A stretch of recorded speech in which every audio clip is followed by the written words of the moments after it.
5 seconds.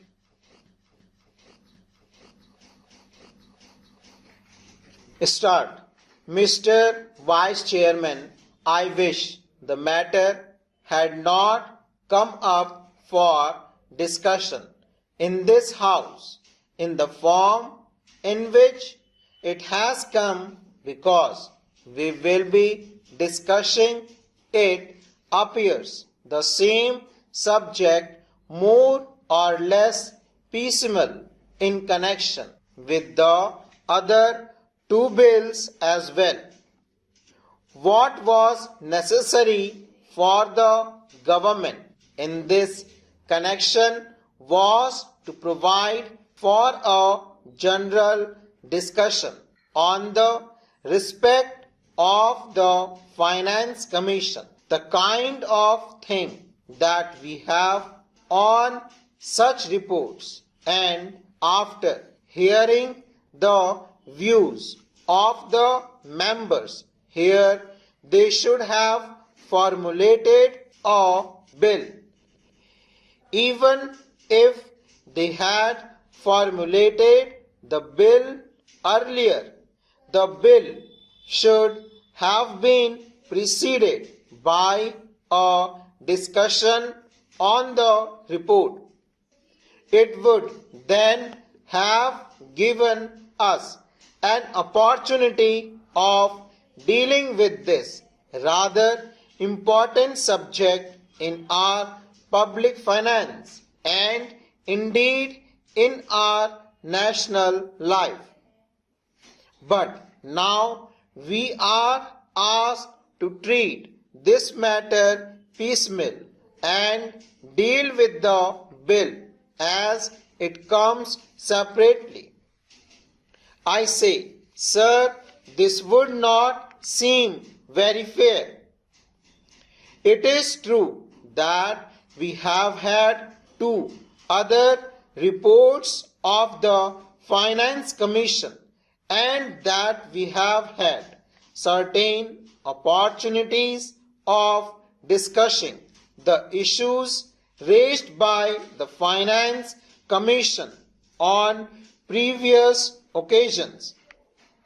But that should not have precluded a thorough decision of the third report, more especially after the experience of the 2 5-year plan and generally also after the experience of the states in the matter of public finance and as regard relations between the state and the center.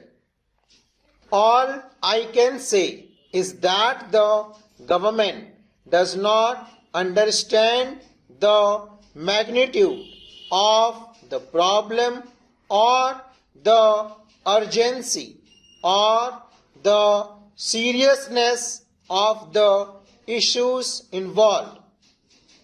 It is possibly because they think that all the state government are under their control and that the state government would toe the line whatever is laid down from here. Suppose, sir, today a number of states have been outside the control of the same party which controls the central government. Problems would have become acute because conflicts between the state government controlled by certain other parties and those controlled by the Congress party, which controls the central government, would have risen sharply, calling for a thorough discussion and mutual consultation in a different way. Once they can get past whatever they like and also once it is passed, the state will more or less accept without any protest the dispensation of the center. Now that the bill is before us, we have to speak on this subject rather on the general themes. Yet I would like to make certain general observations in this connection because the basis of the bill is the report of the Third Finance Commission. This is long-standing issue facing the public finance of the country.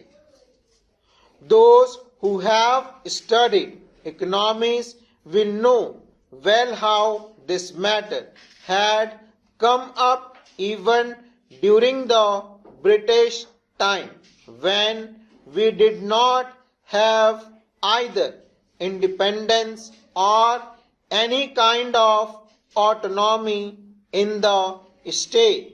In that setup, even at that time, the state governments functioning under the British felt that something should be done with regard to adjustment of finances, especially in regard to the relations between the center and the states.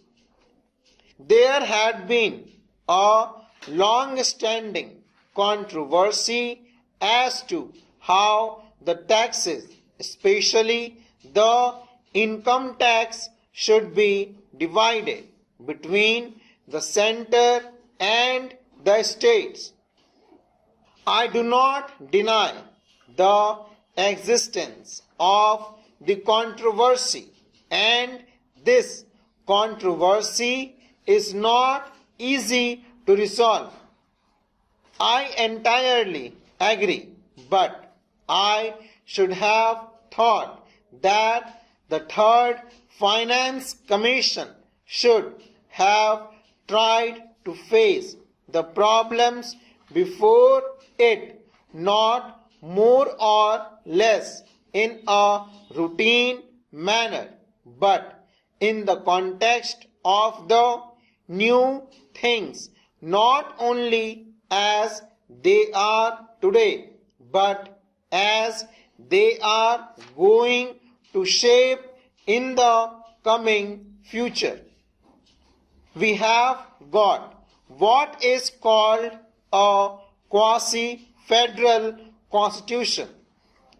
I do not say federal constitution, although the spirit is there, but the quasi-federal constitution, because most of the powers, many of the powers that should remain with the states are now in the hand of the central government.